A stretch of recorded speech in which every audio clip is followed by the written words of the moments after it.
Dalam video ini kita akan menyelami lebih jauh sejarah kelam dan kontroversial di balik aneksasi Indonesia atas Timor Leste.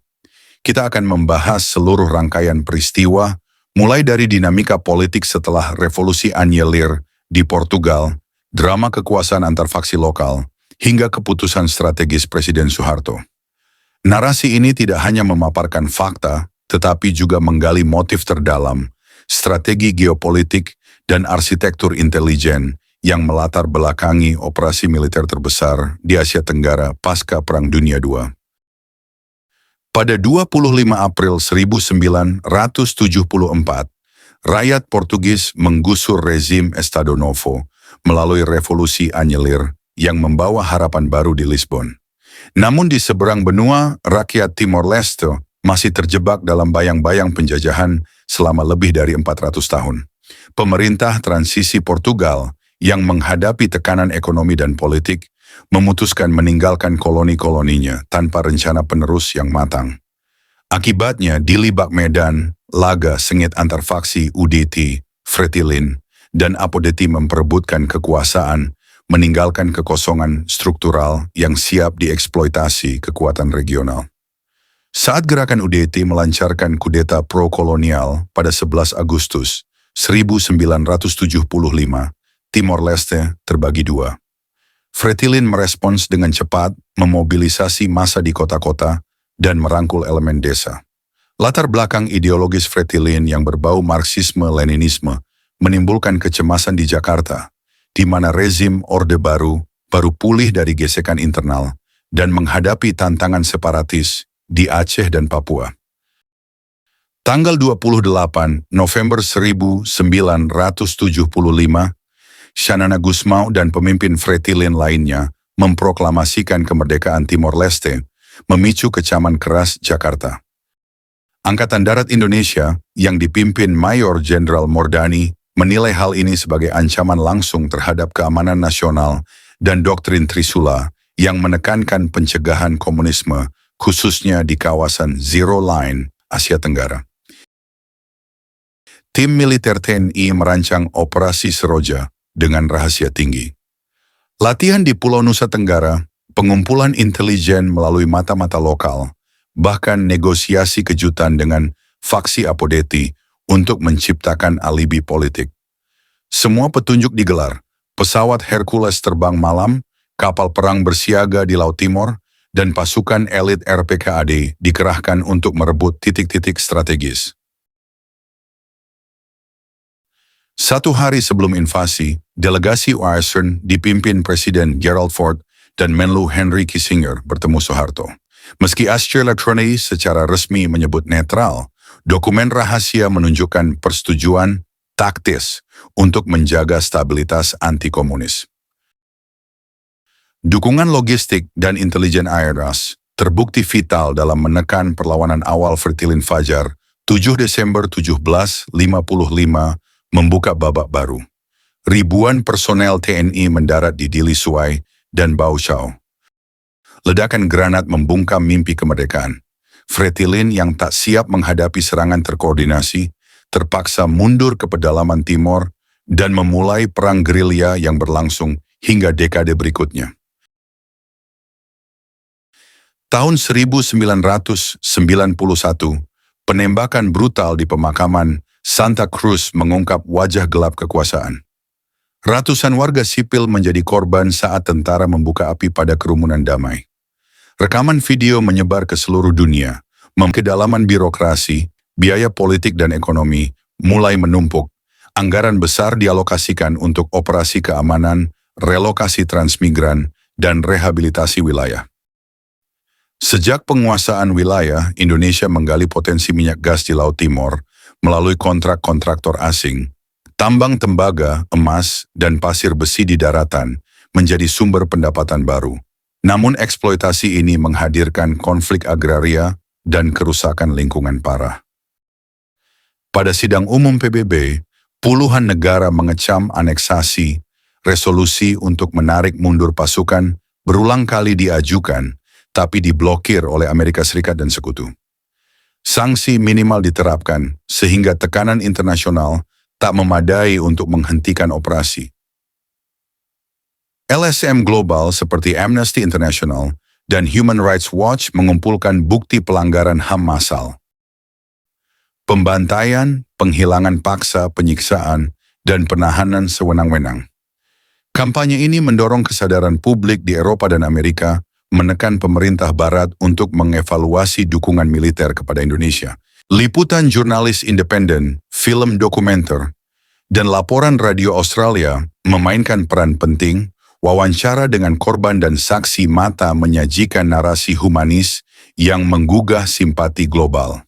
Pemerintah Orde Baru menggalakkan program transmigrasi ke Timor Leste, ribuan keluarga dipindahkan. Tujuannya memperkuat dominasi politik, tetapi malah memicu bentrokan budaya dan ketegangan antar etnis. Ketika krisis keuangan Asia menghancurkan perekonomian Indonesia, alokasi anggaran untuk Timor menurun drastis, infrastruktur lapuk, kemiskinan merajalela, dan perlawanan lokal makin intens. Gerakan mahasiswa dan rakyat menuntut reformasi. Skandal HAM Timor Leste menjadi sorotan utama. Presiden B.J. Habibie memulai dialog politik untuk menenangkan gelombang protes. Di bawah pengawasan PBB, referendum digelar Agustus 1999. 78,5% rakyat Timor memilih merdeka. Kekerasan pro-Indonesia meletus hingga intervensi pimpinan Australia campur tangan. Pasukan perdamaian UN dipimpin Australia menggantikan TNI. Indonesia mundur secara bertahap. Tahun 2002, Timor Leste resmi menjadi negara merdeka. Presiden Xanana Gusmao dilantik. Republik muda menghadapi tugas berat, membangun pemerintahan, perekonomian, dan persatuan nasional. Aneksasi Timor Leste mengajarkan pelajaran pahit bagi politik luar negeri. Indonesia perlunya dialog multilateral, transparansi, dan penghormatan HAM dalam setiap operasi keamanan. Kasus Timor Leste menjadi studi klasik pelanggaran HAM. Tragedi ini mendorong pembentukan Komnas HAM dan pengesahan UU HAM di Indonesia. ASEAN menghadapi krisis solidaritas ketika salah satu anggota melakukan agresi.